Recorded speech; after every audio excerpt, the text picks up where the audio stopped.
We've been running the Chief Life for 5 years now, or just about 5 years, 5 years in April it is. My background and why I kind of came into nutrition, there we are. No, why we came into nutrition, I actually, when I grew up as a young kid, when I was about 9 years old, got rushed to hospital with a fluttering heart. And they weren't really sure what was going on. We had some blood tests done, we had some tests done on my heart. It turned out I was within the top 1 percentile of Australians and most obese kids, and I could keel over and die from a heart attack at any point in time. So as a 9-year-old to hear that, it's pretty scary. Now the things I know lets me know it was all due to the diet that I was eating, and my parents didn't know any better. They were eating the Australian Guide to Healthy Eating. Like, that's what they were following. Is we were eating breads and cereals for breakfast because it's the easy, convenient way for kids. We were typically having sandwiches for dinner. For lunch, and we're typically having pastas and pasta-ish dishes like spaghetti bolognese, the easy cook-up meals for dinner. Occasionally we'd have ice cream because everyone deserves a treat, right? And what that caused for me as an individual was sickness to start with, okay? Later on down track, like pretty much what we did is we cut out ice cream. We thought that was a good way to start. I think what literally saved my life when I was younger was the fact that I was so active as a kid. I wanted to be outside all the time. I was bouncing on trampolines constantly. I was out riding my bike. So I think that kind of had a part to do with it. When I got older, I started playing in bands and we started touring with the music we were playing. So toured Australia, toured Southeast Asia, and we did this route quite a lot. And when we'd go on tour, we'd spend like 2 to 3 weeks drunk, pretty much. So what our rule was that you couldn't drink before we went and played a show. As soon as we finished playing a show, it was game on. Like, we just went for it. It was a holiday for us as well at the same time. But what that led to was me on these tours being incredibly sick. And we're going to talk tonight a little bit about poo, because what comes in must come out. How it comes out or how it doesn't come out makes you know that there's something going on with your body. So for me, I would get constipated for 2 to 3 weeks at a time when I was on tour. And at the time, I didn't correlate the two together. I didn't say, okay, whenever I drink excessive amounts of alcohol, whenever I go and have a lot of fast food, easy food out on the road, I get constipated and I feel sick. I feel like shit, but I don't care because I just get through the 3 weeks and then I spent the next 3 to 6 months recovering from that. So it wasn't until I started going to the gym when I was a lot older that I started to really piece it together. I was putting in all this effort at the gym, and I wasn't getting the outcomes. I wasn't getting the performance results. I wasn't getting the aesthetic results. You come to the gym, you work hard, you expect to get some form of payoff from that, right? Like, yes, you might feel good from coming to the gym, but there's the other aspects that come with it. And I felt that for the amount of effort I was putting in at the gym, I wasn't getting the return. I was reading, I think it was like a Men's Fitness mag, like literally the brand Men's Fitness back in the day. And it said for a male, they should start on about 2,400 calories. And if it doesn't work, drop it by 200 calories and just kind of keep reducing it down. So I did it for a week, didn't see any changes, dropped it down 200 calories. Didn't see any changes, dropped it down 200 calories. I kept doing that until I got to 1,200 calories, which is probably less than what anyone here should be on, realistically, okay? When I was on 1,200 calories, I wasn't functioning. I'd get to the end of the week, I'd be so strict during the week with the things I was eating. Come weekend, I would just binge because my body was in craving mode. I would need something to refuel. I'd need carb refueled, I'd need alcohol refuel. I'd pretty much looked for whatever I could to make sure that I would be feeling good again for the next week. Obviously, there's like a big yo-yo, so you might drop 2 kilos or something during the week, a kilo during the week, 500 grams during the week, and then it would boost it back up by a kilo over the weekend. So you've dropped 500 grams, you put on a kilo, you're like, well, what the heck? I've just done this for a whole week for no point. So I kept kind of looking, kept searching, kept finding, and eventually kind of came across the way of what we do and what we eat. And realistically, we're going to dive a lot into what the Chief Life does, and there's a lot of similarities with what you guys are doing and what you guys are learning about so far. When I found this way of eating, what I found is that my performance in the gym went up. I started PRing literally 2 weeks later. My looks changed, the body fat percentage dropped, which I feel like most people who come to us want to drop body fat, okay? It's like, hey, I want to tone up, I want to drop body fat, I want to increase my muscle mass. And when we talk about increasing muscle mass, don't worry, we're not talking about being ridiculously bulky or anything like that. Like, you have to eat a lot of food if you're ever going to be the size of a bodybuilder. They pretty much eat all day and train all day. Like, that's the 2 things they do for a living. And we're not going to get you doing that unless, of course, you want to be building lean muscle, okay? When it comes down to it, when it breaks down to it, when we're talking nutrition, you might not be able to see this because it's pretty dark and I did it in black pen stupidly in the shadiest part of the whiteboard. But what it is a little cell. So in our cell, or in our bodies, we've got millions and billions of cells, okay? In each cell, we've got DNA. It's what makes us up, okay? All these different cells make us up. In each cell, we also have a thing called mitochondria. Has anyone heard of mitochondria? It's a bit of a buzzword recently, yeah. And what they've found is that the mitochondria is like the battery pack of each cell. If we are functioning well as individuals, our mitochondria is plump, it looks good, and it's ready to go. It pumps us full of energy. You guys might have heard of ATP. Some of you, so creatine, ATP is usually what they talk about. We've got the different energy systems. Mitochondria pumps out ATP. There's two things that feed the mitochondria. Does anyone know what they might be? Two sources of fuel. Things that we have in our body, things that we create. One is sugar. Good, yeah, great one, sugar. Okay, good guess. Does anyone think of what the other one might be? What we might have a little spare tire of, some of us. What was that, sorry? Just fat in general, not fatty acids, just fat. Okay, so what we need for our cells to work well is either sugar or fats. We become a sugar burner or we become a fat burner. Typically, across Australia, with the individuals that we work across, I would say probably 95 to 99% even, are around this sugar burning state. Okay, and we're going to talk about that in a second, but that comes down to the food that we're eating. The food that we eat directly correlates to if you're going to be a sugar burner or a fat burner. If you're a sugar burner, what happens instead of you burning your own fat stores when your body gets hungry, it says, I need more sugar. Where am I going to get that from? It pulls it from your muscle stores. So it takes your muscles, turns it into sugar, and then we get more fuel that way. So we come to the gym, we work our butts off, we eat a high carbohydrate diet, and we transition it all into more fuel rather than ever gaining any muscle. Muscle is really important for every individual in this room because it is the organ that gives us longevity. Okay, muscle's not an organ, but realistically, when we break it down, the people who have lean muscle mass and more amounts of lean muscle mass live longer, healthier lives. So I don't know about you guys. I'm a dad. I want to live a long life now. I want to see my daughter as old as she gets, okay? And I feel like a lot of you guys can probably relate to that, or no one wants to die young anyway. So realistically, we've got more lean muscle mass. We're going to be able to live a lot longer and a lot healthier throughout life. When we're a sugar burner completely, what happens is, once again, you start to burn down your own muscle mass, which is not a great state to be in. So a typical diet to be a sugar burner, all it needs to be is something similar to what I was talking about before. What I had for breakfast, breads and cereals, what I had for morning tea, maybe a muffin or something like that. Lunches were typically like a salad wrap or a sandwich that was maybe including salads as well. Afternoon teas, maybe another muffin or a fruit bar or a muesli bar, something like that. And then dinner was like a pasta. I know you guys have started to focus on food already, but this is a good oversight just to have a look at to see where we're at and what we can do.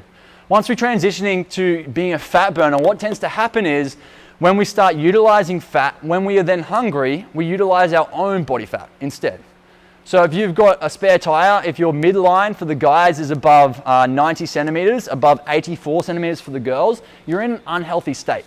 So what that means, if you measured around your belly button, all the way around your midline, and ladies, you are over 84 centimeters, males, you are over 90 centimeters, your body is not in a favorable state, and you're more likely, because of the amount of inflammation within your body, more likely to attract disease or sickness of some sort. So when we're a sugar burner, and I'll dive into this a little bit more when I draw my next graph, it creates high amounts of insulin. High amounts of insulin and big amounts, so long periods of insulin in the body, is hyperinsulinemia. And this is all like maybe over the head right now, but it's kind of important to understand why we transition away from eating that style of food. Hyperinsulinemia for long amounts of time creates inflammation, realistically, and when we've got high amounts of inflammation, that's what creates sickness. It can start as simple as something like an injury in the gym. Okay, it can move on to something like a cold, a flu, and all these things, like because your immune system's low, starts to be like a break-on effect. Okay, so I come in here, I talk a lot about performance, but realistically, what we have at our heart and what we've always wanted to do for individuals with our business, The Chief Life, is actually talk about health and figure out health. Typically, the sexy thing is let's get a six-pack, but what I really care about is if you've got a six-pack, making sure that you're healthy while you're doing it. So many bodybuilders or physique athletes will eat so minimal amounts of food that their hormones get so messed up when they come off of their diet and looking like an absolute god or goddess for that 3-week period that they do their competition for. They come off, they reverse diet wrong. Oh, no phones in school.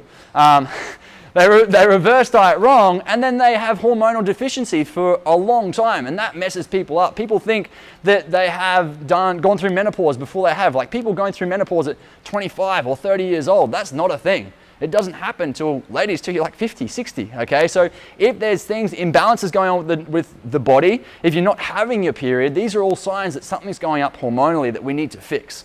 Okay, kind of a little bit off track. So let's talk a little bit about what happens when we're having a sugar burning or a fat burning protocol and what that might look like. So let's talk again.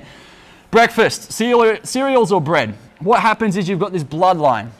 Your body wants to sit at 5 millimolars at any point with sugar within the body. Like you just need sugar in the body to be able to function well.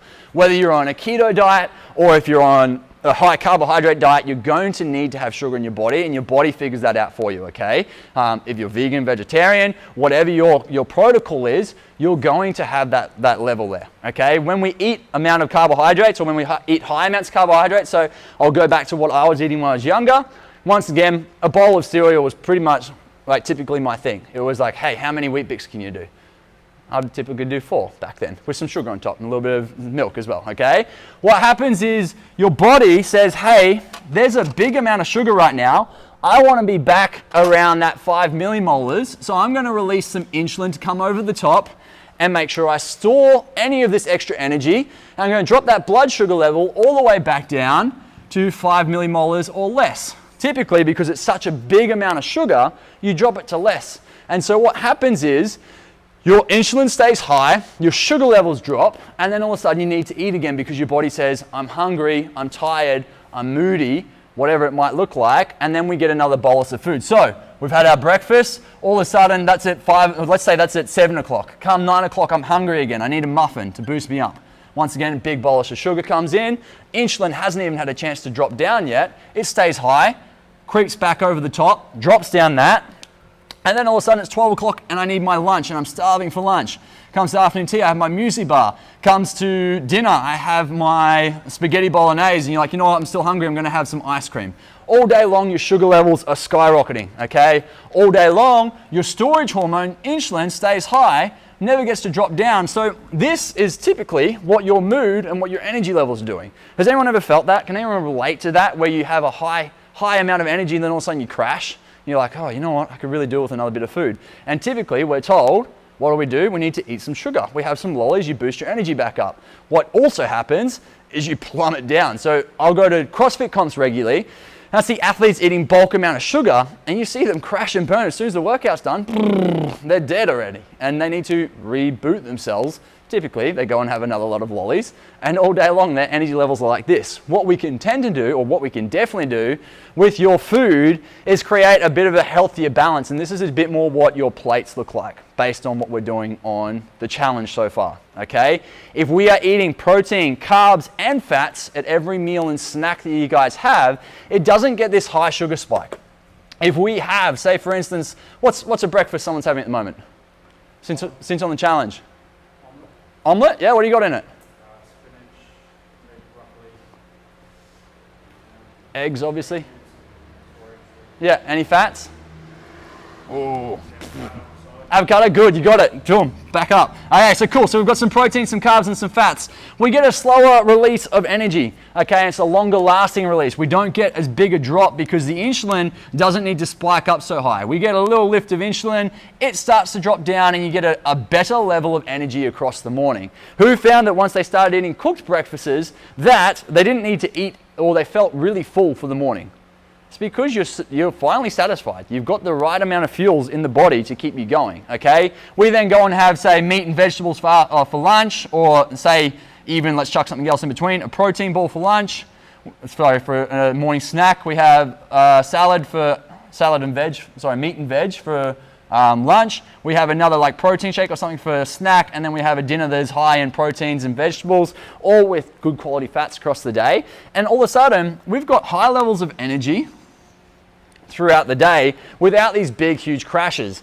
The other thing that happens in our body is because we're not looking for sugar to start burning, this typically takes about 7 to 10 days for your body to transition, we start dropping body fat because it utilizes your own fat stores instead for fuel.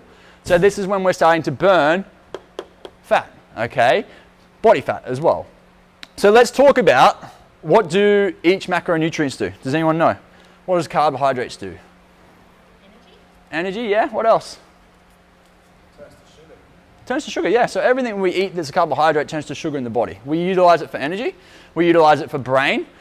We do utilize it in some forms for how things process. So typically proteins need carbohydrates, carbohydrates need proteins in the body. When we come to proteins, what are they for? Building muscle, good. Anything else? Keep you satisfied, yeah. What was that? It's every enzymatic process that happens in the body. We need complete proteins. Okay, so protein often gets looked at as something that you can just use for storage of muscle and that is it.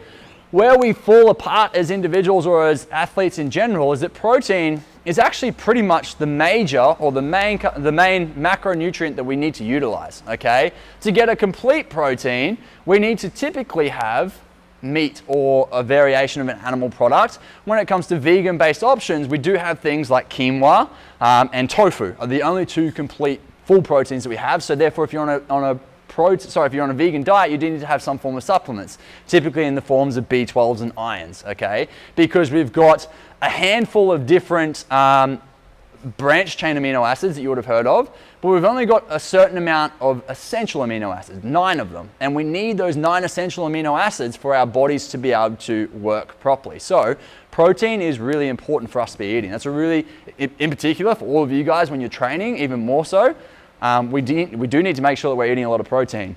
Realistically, for you guys to be gaining muscle, it needs to be anywhere from about 1.2 to 1.6 grams of protein per kilo of body weight that you have. So all you do, say I'm a 95 kilo male, 95 by 1.6, that works out to how many grams of protein I should be having, okay? If you want to be on the lesser scale, go to 1.2. What we typically find is if you go something around that route, around there, go lower in fats, boost up your carbohydrates, you're going to get a lot more muscle gain compared to if you go higher in fats, you're going to start to utilize more fat for energy and you won't put on as much muscle. That's what we've typically found, okay? Across the board, if you want to put on muscle, you need to be eating a lot of proteins, a lot of carbohydrates. As a side note, just in case, okay? So, not saying you have to go high fat to drop body fat, we just need to get the body into a good state of burning fat. So what is fuel? What is fat? I just gave it away. It's fuel, okay? It's fatty acids are what we use to transport around the body, but it's also what gives us a whole heap and it's the most dense fuel that we have, okay? Hence why your body stores fat or adipose tissue, because it says when I'm hungry or when it's a rainy day, not like today, but actually like your body's in starvation mode, it says I'm going to store this fat because I don't know when I'm going to get fed properly again. So I'm going to keep this over here for later. And when I really need it, that's when I'll tap into it. The issue is that we get to this stage where we're a sugar burner and your body says, I don't need it yet because I've still got muscles. Right into the point when we've got cancer patients who die because their muscles get eaten away, essentially. That's a big cause of what creates death and cancer is the fact that the individuals don't have enough muscle mass to keep them alive. Okay, and that might touch a few people because you probably all know someone who's unfortunately been taken by cancer. It's becoming more and more prevalent in this world. And there's a whole nother topic on that. Whilst I'm there, I'm going to talk about our podcast really quickly. We've done over 200 episodes of podcasts, so there's a lot of content, ranging from half an hour to an hour and a half per episode. Realistically, when it comes to food, there is probably a whole heap of them that really count towards food, but ones that I'd really direct you to is episode 100, episode 101, and episode 104. They're 3 really good episodes around food. 100 is on gluten, 101 is on caffeine, and 104 is on sugar. So 3 of our inflammatory foods. Is there any questions so far with where we're at? Fruit, yeah, so fruit does come into that. However, if we're eating healthy amounts of, I think fruit gets a bad name for itself. It gets a bad rap. And so if you're eating fruit with this, that's not a bad thing. If you're eating fruit by itself, typically, that's not going to happen. It's going to be there. Anytime we eat carbohydrates by themselves, this is what happens in the body. You get a spike of sugar and a spike of insulin. Any others? Cool. So realistically, if we're eating fruit, try to eat it with a protein and a fat, and you're fine. You'll be sorted. Who eats fruit at the moment? Good, great, excellent. Fruit's a great source of micronutrients. So micronutrients, we've got macronutrients, which is your protein, carbs, fats, and alcohol. Micronutrients are our like vitamins and minerals. These are pretty darn essential for us to be living and thriving realistically, okay? Comes from pretty much all the food that we eat, okay? If it's processed food, it's not going to be high in micronutrients. You'll typically have anti-nutrients, which is like, it typically has a negative effect on the body. Hence why you guys are going through, with Nathan and Carly, going through and doing no processed food is a point, okay? If you're taking something from a packet, it's been processed, it's been broken down, and it's taken away from its most favorable state. Something crazy with what they do in your regular supermarket. So who goes to like the local farmers markets to get their fruit and veg instead? Anyone? A few people? Yeah, cool. Who goes to like Woolies or Coles to get their fruit and veg? Has anyone ever tried the difference between your local farmed fruit and veg compared to your Woolies and Coles fruit and veg? You ever tasted the difference in it? A lot of the time what they do for fruit and veg in Woolies and Coles, because they need to keep it in such high amounts because we are a vastly growing community, they need to dry it, like not freeze dry it, but they need to like ice it to some extent. They freeze it so it doesn't break down and go rotten. And so it doesn't necessarily always have the same amount of favorable nutrients that we need. So if you can, source your fruit and vegetables locally. That would be the best or most favorable option, because if you can get things that are in season, that's going to be the most favorable way to eat. Okay, if you look around the clock, nectarines don't grow year round, cherries don't grow year round, apples shouldn't grow year round, yet we can sometimes get these things in the shops all year round. Okay, so we need to start to think about what is the most seasonal fruit and vegetables right now that we should be eating at that point in time. Just as a little side note. Okay, cool. So I think that kind of explains that section a little bit more, and that's why we're starting to lead into your portion sizes. Typically what you guys are doing, palm size of protein, a handful of vegetables, maybe a fist or so of dense carbohydrates, and then a thumb of fats. It's a pretty good way to measure. But what we need to come down to is, what are we doing as individuals? So me, myself, I train once a day in CrossFit. I have a pretty sedentary lifestyle, okay? I typically spend a lot of my days on the computer. I make sure I do things like I'm standing up. I've got a standing up desk, okay? So I am typically burning a few extra calories from doing that. Me, who is a builder, same variation as me, who's a builder, who does one CrossFit workout a day, is going to need to eat more food, okay? Me, who is a school teacher, once again, is going to have different amounts of food. We've all got 3 versions of me, different amounts of energy outputs within the day. So depending on what each of our individual goals as, me, okay, what our individual goals will depend on what we're eating. This variation of me, let's say I'm trying to bulk up, I'm trying to gain some size, compared to teacher version of me who's trying to drop some body fat, we're going to have, once again, different amounts of food. So depending on what your overall overarching goal is, will really depend on the amount of proteins, the amount of carbohydrates, and the amount of fats that you guys are having. And that's what the Chief Life has always done. So we started off just working in gyms, like me and my wife Stace, we were both CrossFit coaches, and we started helping just our local gym. We were coaching the gym, we started helping individuals in the gym with the methodology of what the Chief Life uses. And we were like, hey, this is working really well, let's take it online. And since then, we've been able to work with over 5,000 people, which is really cool. And it's literally working with CrossFitters. Like, that is our main demographic, is working with CrossFitters to become the better version of themselves through nutrition. And when we look at nutrition, it kind of encompasses a lot of lifestyle factors, okay? Because we talk about what's going on in the brain, how you function each day. This comes down to the gut and the brain connection and how we're actually working. If you're eating really clean, and who's really changed their lifestyle around, their diet around since starting this challenge this week? Are you guys feeling a bit like funky, a bit down at the moment? Like energy levels are low, and it's this transition. If you're nodding your head, it's that transition from being a sugar burner to being a fat burner. Once we start to get to that fat burning state, you typically have less brain fog, not frogs. And so you've got more clarity, and things start to become a lot more clear within your days. What I'd love to talk about, because like I said, one of our major goals as the Chief Life is to talk about health as an overarching piece, like longevity and health. How can we get you guys to be the fittest, but also the healthiest individuals that you can be? And it comes down to the different types of food that create inflammation within the body. what we typically get individuals to do when we're doing a gym challenge like this, we'd come in, we'd create meal plans, we'd typically say, hey, let's go through a detox. So we've kind of got 3 phases to our business. We go through a detox phase to start with. It's getting rid of some of the foods that cause inflammation within the body. We then introduce it after 30 days. So that's phase 2. We start to introduce foods and see what it does to the actual system. You need to detox from food firstly because you build up a tolerance to it. So if you've got some form of tolerance to it, you remove it for 1 day, you reintroduce it, there's not going to be any difference. If you give your body a chance to heal, typically, depending on how severe it is, but typically 30 days to heal up from any inflammation, what then happens is when you reintroduce it, your body says, hey, I can now see what was attacking my system.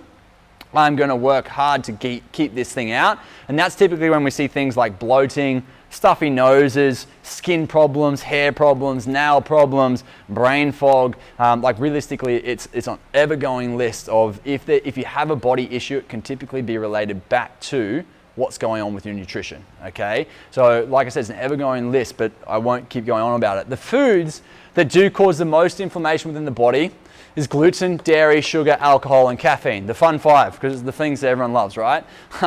Realistically, we've got a whole shopping list that is made up of these things.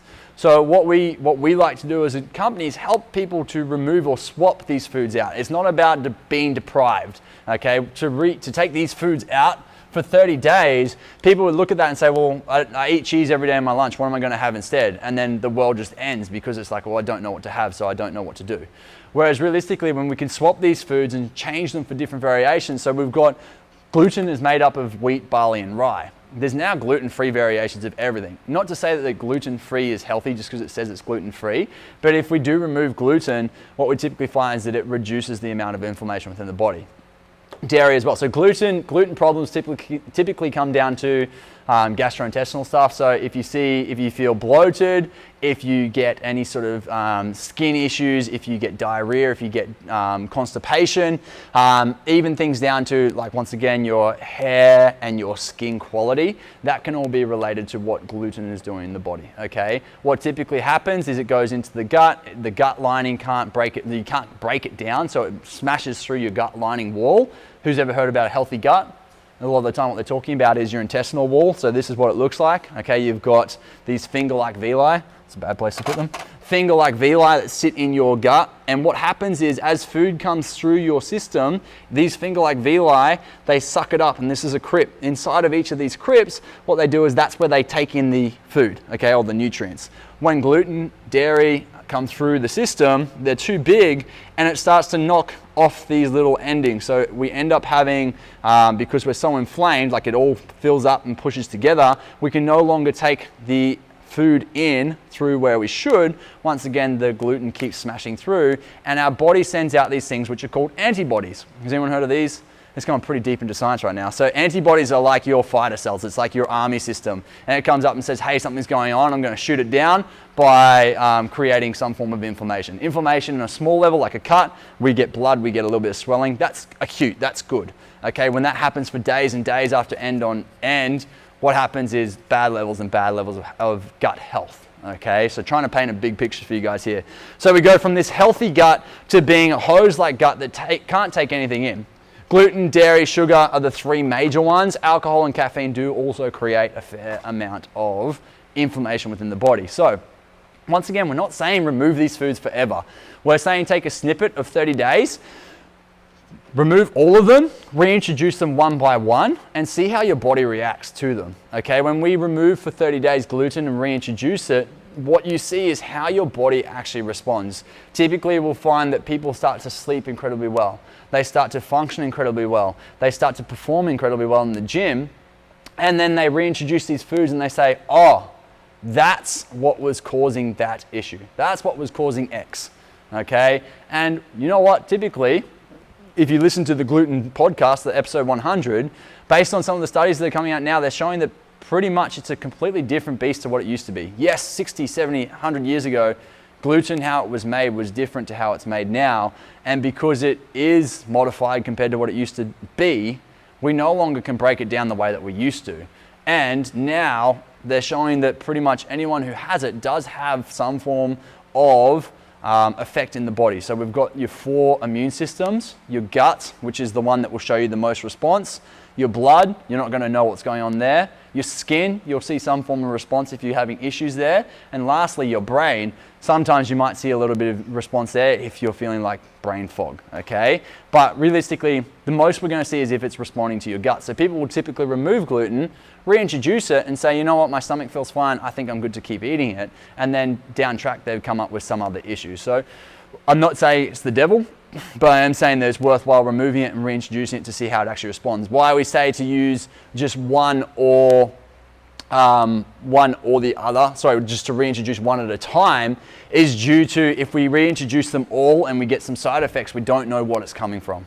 So by reintroducing one at a time, we start to see where it's coming in as an effect. And all it takes is like this on Monday, this on Thursday, this on Sunday, this on Monday, oh sorry, what did I say, Sunday, this on like Wednesday or Tuesday, and then this on, say like the Friday that week. So over a 2-week span, reintroduce these foods and see how they respond.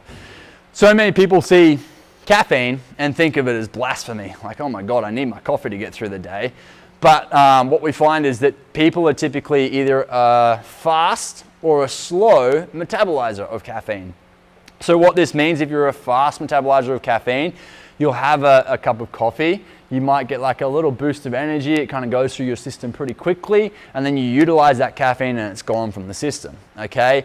People who are slow metabolizers of caffeine, they'll typically maybe get a little bit jittery, they might feel a little bit more anxious, they might start to sleep bad that night and it carries on to the next day, they wake up tired so they have another cup of coffee, and it's like a perpetual cycle where they continue to have caffeine to get them through their day, all the meanwhile they're getting more anxious, more like highly strung, and it becomes a big issue, and we're all in a depressed, anxious world. But realistically, a lot of the stimulants that we're using to get through day by day are creating a lot of these issues, okay, when it comes to a healthy body. So by decreasing or removing for 30 days, what we see is that you typically come back to a healthy normal. To start with, it might be hell. Those first 7 days can be really tough because your body needs to detox and it throws all of its toxins at you, all of its junk at you, and your energy levels crash, okay? And then eventually you start to rebuild because your body is smart, and it eventually gets to a level where it says, okay, I'm gonna rebuild and get myself back to a healthy state. And that's when you start to function like an absolute god or goddess, okay? And then come 30 days later, when we reintroduce it, if you're a if you're a slow metabolizer, you're going to know within a day because you'll get those anxiety feelings coming back. You might sleep like shit that night, okay? Sorry to keep swearing, but it brings home a point. So, cool. How's everyone dealing so far? Good? All right. Any questions so far? Yeah. So it is important to make sure that you detox from it, because everyone says they're a fast metabolizer of caffeine. It's like, no, I'm a fast metabolizer, but what happens is you've built up an intolerance, or a tolerance, sorry. So you have a cup of coffee one day, you need a cup and a quarter to get that same hit. If you never remove it from your system, you'll never know if you're a slow or a fast metabolizer. If when you reintroduce it, you find that you're a fast metabolizer, it's definitely okay to have it. One thing that we need to realize about caffeine is that it creates cortisol in the body. Cortisol is a stress hormone. So when we have high amounts of stress, typically what happens is, this is when we start to gain that spare tire of fat around the midline. If we're incredibly stressed, we start to hold weight here. Men especially, when cortisol goes up, testosterone goes down. That's our main sex hormone, okay? It's important to make sure that we've got high amounts of testosterone. Men, as we get older, unfortunately, what happens is our testosterone goes down naturally anyway. So we need to do the things that we need to do to make sure that we're increasing our testosterone as best we can. Things like making sure we're eating good amounts of food, make sure we're not over-caffeinating, make sure we're not having too much alcohol or drugs, whether it's medicinal or experimental, whatever it might be, okay?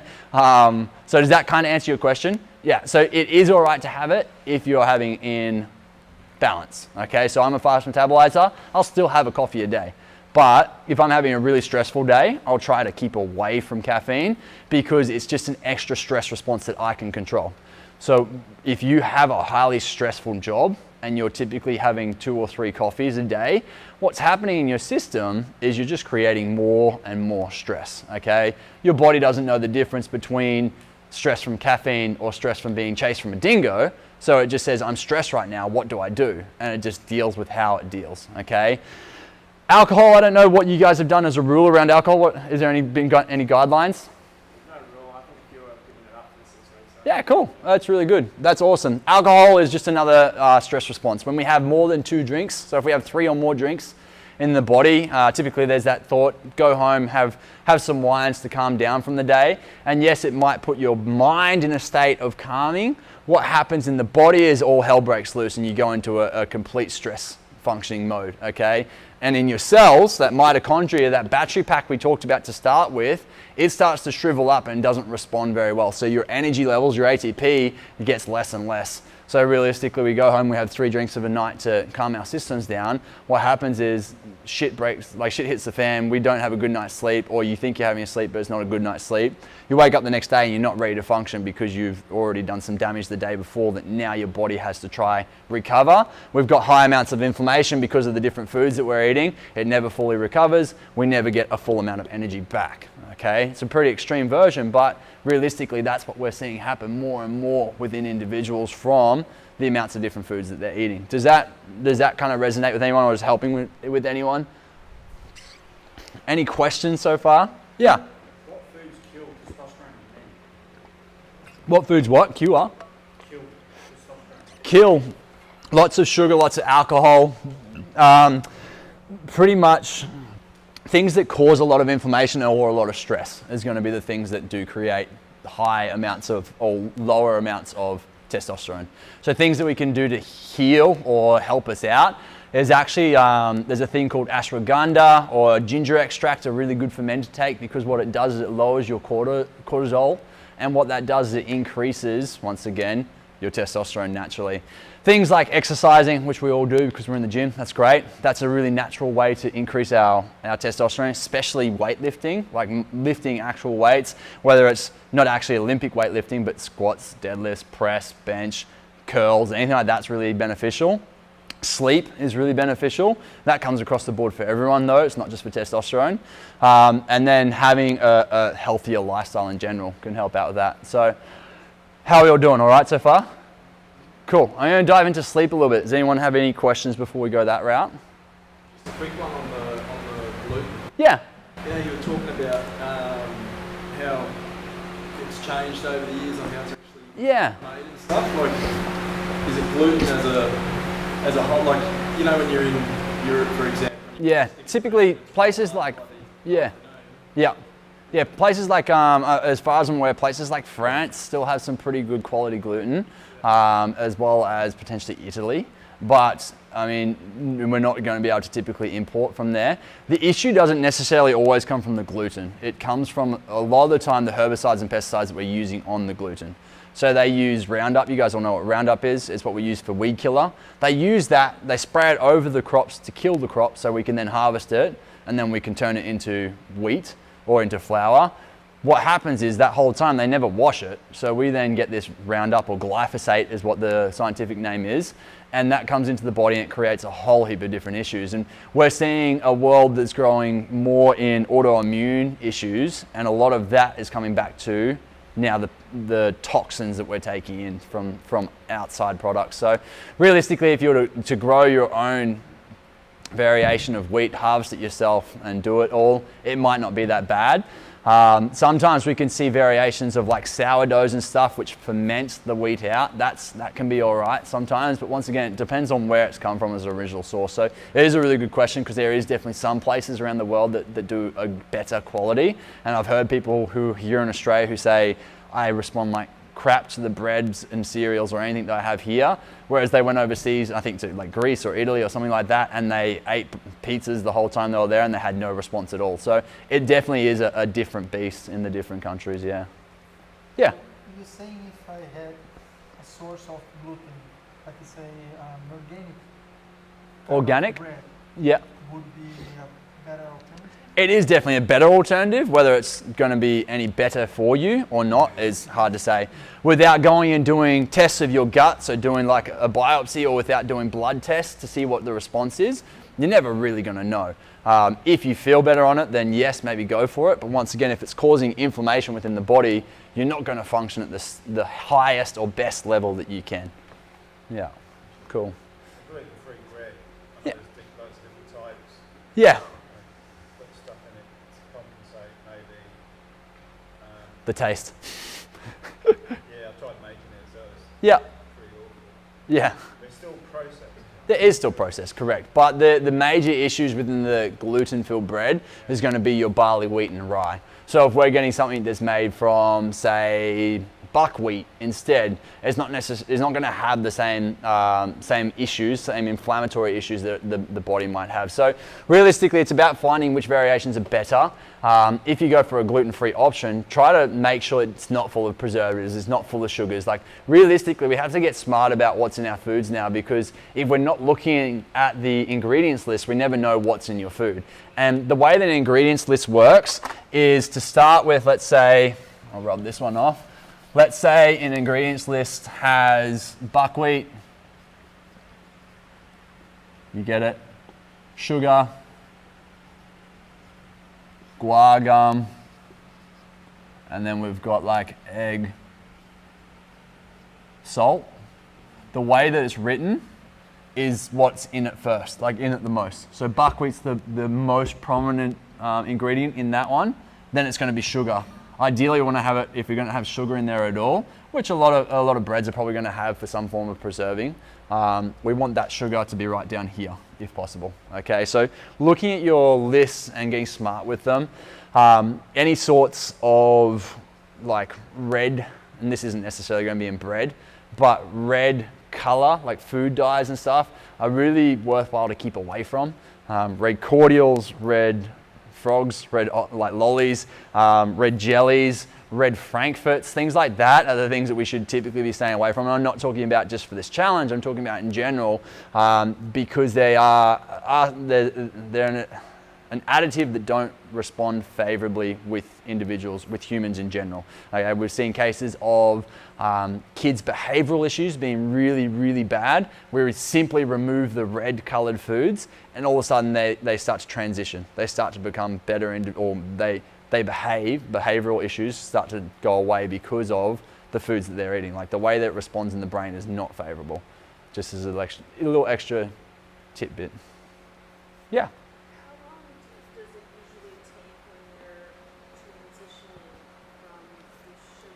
To a fat burner? Usually anywhere between 7 to 10 days. Now it really does depend on the amounts of food that you're eating. If you're under eating, it's going to be a longer process. If you're overeating, it's going to be a longer process. So it's like really trying to get to a good level, a good healthy level, making sure you're eating protein, carbs, and fats at every meal is going to be really beneficial. Typically we see anywhere between 7 to 10 days to transition. Yeah. It really depends on how far away it was from your diet as well. Yeah, so if you are really far to the Australian healthy guideline eating that we were talking about before with that list, it's probably going to take maybe a little bit longer. If you're pretty close to this kind of already, it might not be as unfavorable.